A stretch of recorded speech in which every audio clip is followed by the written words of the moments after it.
Keep the promises that you make to yourself because it means something. It means something to you and it means something to the people around you.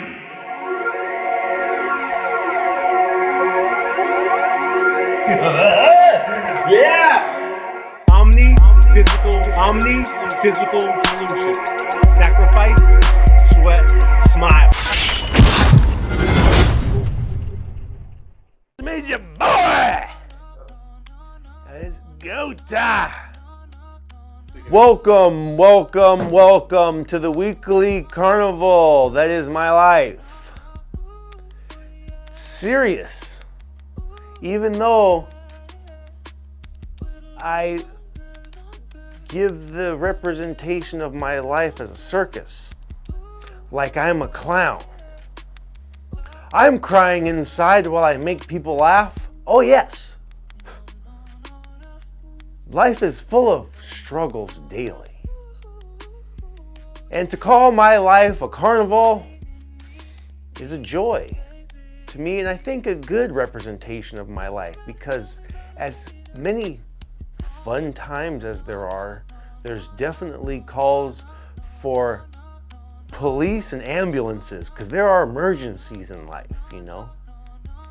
Getting rushed to the hospital, people falling from the roller coaster of life, being crushed, grotesque happenings, baby diaper filled with poop all the way up the back. Come on, hey, come on. The daily struggle to not go fully insane. Takes a bit of patience and focus on our attention. When I'm working out with clients and I tell them, hey, can you feel what your body's doing in this area? Your shoulders, your hips. They say, no, I don't feel it. I say, okay, well, go ahead and relax. And I want you to notice what's happening next time we start this, all right, in 10 seconds. I'm going to talk you through what we're about to do. Do that same activity again, no matter what it just was, and try to recognize your hips or your shoulders or your wrist or this area of your body doing something, okay? Notice when it's behaving properly and notice when it's performing in a dysfunctional manner. Notice this. Okay, let's go. And then the next time we start the round of activities, a push-up, mountain climber, face pull, squat, deadlift, it doesn't matter the activity, because these movement deviations happen to all humans depending on their strength level, depending on the resistance challenge, and the rate of perceived exertion. These dysfunctional movement patterns will happen, and I'll say, hey, do you feel what's happening at your knees or your shoulders or your hips? And they say, oh yeah, I feel it. Okay, stop doing that and try to find more control over the movements. And say, damn, okay. And they say, okay. And they'll go for another, 2 to 4 repetitions and then pull up whatever the activity is. Oh, damn, I'm supposed to do it like that every time? Yes, every time. Fight to maintain that structural integrity that you just felt in those last 2 to 4 repetitions. Do this every time. And they say, damn, Anthony, that's hard. Say, yes.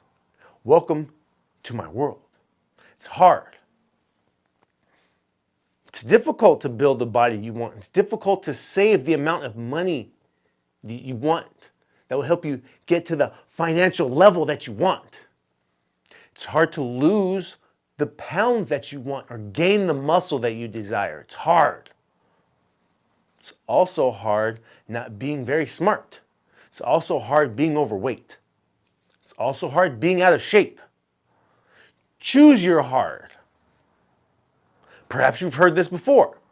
If you haven't, you're hearing it now from your boy, Anthony Baker. It's hard. Anthony, it's hard counting my calories or paying attention to what I'm eating. It's hard. I have to do that all the time. It's like, well, you have to do it frequently enough so you can start to recognize when you're misbehaving. And this happens not just in the gym. When you're at home, or in the kitchen, maybe when you're out with friends, or out. So everybody's going back to work now, so when you're in the office at work and maybe you start behaving a particular way. Start eating because you're bored, not paying attention to the calories you're consuming through your beverages, or going mindless through your activities and through your workouts. This is the mindfulness that I bring to training. As I coach people into the proper level of arousal. Because maybe they're underwhelmed, it's not challenging enough, or maybe they're overwhelmed because their sensory overload is hitting a level they can't concentrate.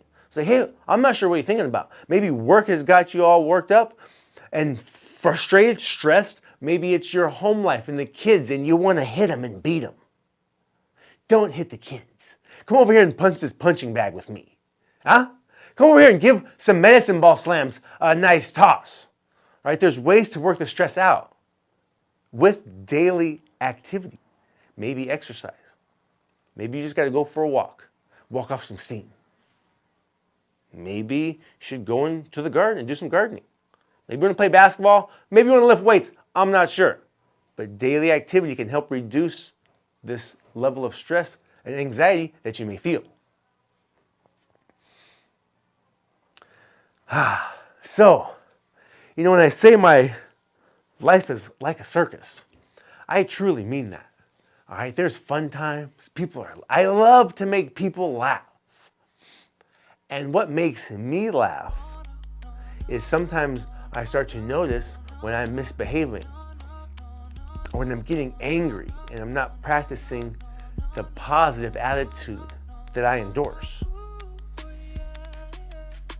I acknowledge my behavior.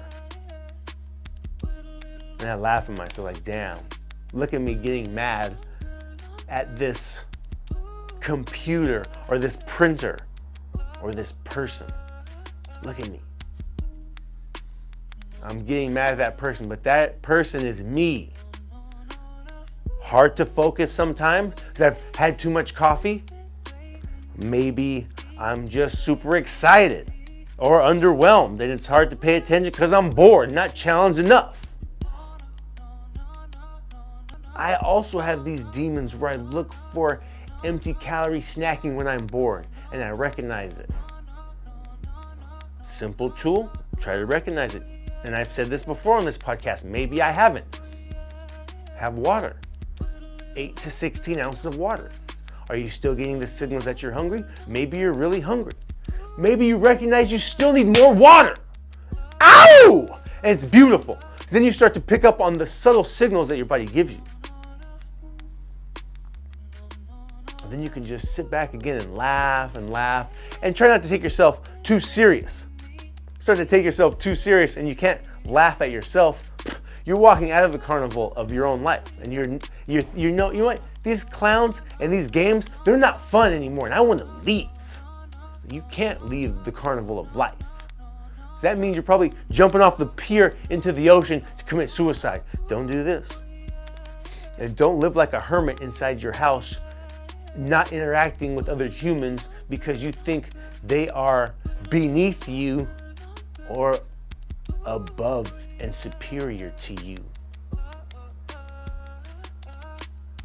Some humans have more control over their behaviors and attitudes, yes. Some of us are still working on it. I'll tell you what, I'm 42. What year is it? Yep, 42. 42 years of practice. And it's just a daily struggle. But it's so beautiful when you get those moments of fulfillment. And people say, you know what? Thanks, Anthony. Thanks for, I've never heard that before. It just makes me feel great for talking. And I hate the sound of my own voice. But I gotta be that carnival barker and saying, hey, you think your life is like a circus? Hey, welcome to my circus. So is my life. It's just like yours. Struggling to find happiness, love, understanding, forgiveness. Humans are connected. Notice this connection.